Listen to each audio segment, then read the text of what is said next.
नमस्कार अनंत टॉक्स के सब्सक्राइबर्स और जिन्होंने अभी तक सब्सक्राइब नहीं किया वो जल्दी से कर दें।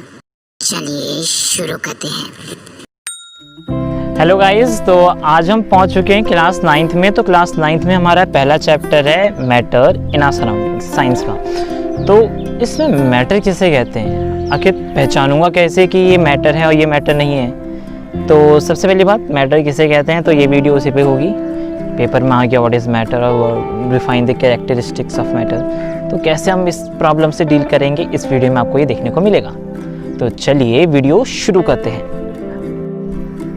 तो आज हम बात कर रहे हैं मैटर इन सराउंडिंग्स में आखिर मैटर है क्या। क्योंकि देखो, कोई भी आप चैप्टर शुरू करते हैं, आप 9th क्लास के पहले चैप्टर में आ चुके हैं, जिसमें चैप्टर का नाम है मैटर इन सराउंडिंग, जिसका मतलब ये है कि मैटर हमारी पूरी सराउंडिंग में है।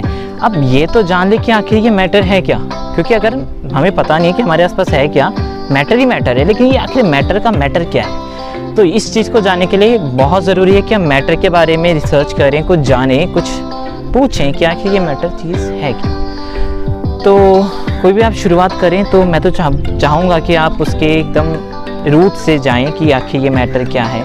सराउंडिंग तो पता है हमारे आसपास, ठीक है। तो मैटर के बारे में अगर आपकी डेफिनेशन दूं जो एनसीईआरटी की बुक में है और सिंपलेस्ट भी है सबसे, तो वो ये होगी कि anything that occupy space and has mass is called matter. जितनी भी चीज़ें हैं जो जगह घेरती हैं और जिनका कुछ वज़न होता है, उसे हम मैटर कहते हैं। अब इसका मतलब है क्या, अब मैं जगह घेर रहा हूँ और मेरा कुछ वज़न भी है, इसलिए मैं एक मैटर हूँ। मैं मैटर हूँ, आप मैटर हैं, ये पेड़ मैटर है, वो स्काई मैटर है, अभी जो एरोप्लेन गया था वो भी मैटर है। तो इन सब को हम मैटर कहते हैं। अब रही बात कि कौन सी चीज़ मैटर नहीं है, तो जो फीलिंग्स हैं जैसे एंजाइटी, एंगर और हैप्पीनेस, सैडनेस, तो ये सब इनका कुछ वज़न नहीं है, ठीक है तो बहुत बड़ी बड़ी चीज़ें, लेकिन इनका कुछ वज़न ना होने के कारण से इनको हम मैटर की श्रेणी में नहीं डालते, इनको हम मैटर नहीं कहते, ठीक है।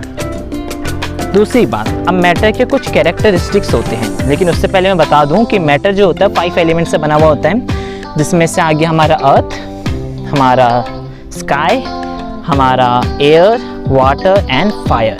तो ये पंच तत्व हैं। पंच तत्व से हमारा जितना भी मैटर है वो बना है। हमारे हिंदू शास्त्र के हिसाब से भी ये बताया गया है कि हम पंच तत्व से बने हुए हैं।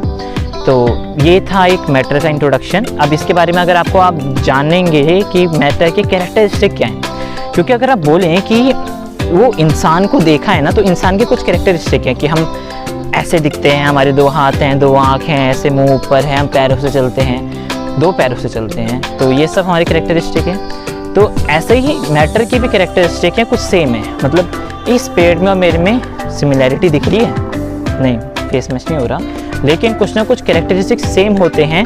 तो मैटर के क्या कैरेक्टरिस्टिक हैं, आज हम ये जानेंगे। तो मैटर के कैरेक्टरिस्टिक ये हैं कि मैटर जो है वो स्मॉल पार्टिकल से बना हुआ है, जिसे हम एटम कहते हैं, ठीक है। और एटम का अगर ग्रीक वर्ड पे जाएंगे तो एटम का मतलब होता है स्मॉल हाउसेज या फिर बहुत छोटे छोटे कमरे, ठीक है। तो जैसे ईंट से मकान बनता है, ऐसे ही एटम से मॉलिक्यूल बन के और मॉलिक्यूल से फिर जाके लास्ट में एक मैटर बनता है। तो हम सब किससे बने, एटम से बने हैं, जो हमारे में क्या है, एक कॉमन चीज़ है। और ये एटम्स इतने छोटे होते हैं कि इन्हें हम नंगी आंखों से नहीं देख सकते।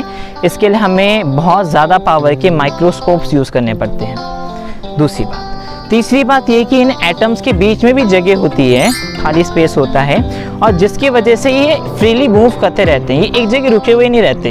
ये एटम्स जो हैं कॉन्टिन्यूसली मूव करते रहते हैं। देखो एरोप्लेन जा रहे हैं और ये भी एक मैटर है, ये जो सन है, सन भी एक मैटर है। तो ये सब एक मैटर है। और ये जो एटम्स की बात कर रहा था मैं, तो एटम्स कंटिन्यूसली घूमते रहते हैं, गोल गोल घूमते रहते हैं अपने जो भी उनका एक डिज़ायर्ड मोशन होता है, और ये एक पार्टिकल दूसरे पार्टिकल को अट्रैक्ट भी करता रहता है।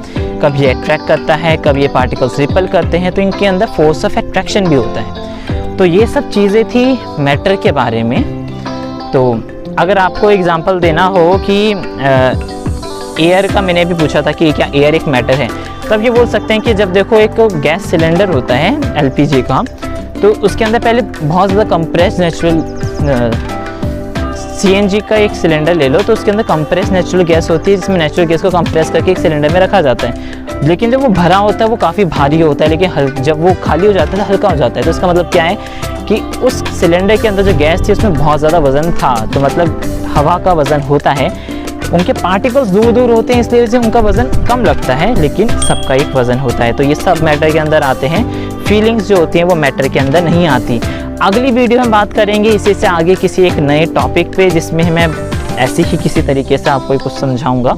और अगर आप ज़्यादा ही इंटरेस्टेड हैं तो ये ऊपर एक चीज़ आ रही है, यहाँ पे आप जाके और इन्फॉर्मेशन ले सकते हैं। फिर मिलते हैं एक नई वीडियो के साथ, तब तक देखते रहिए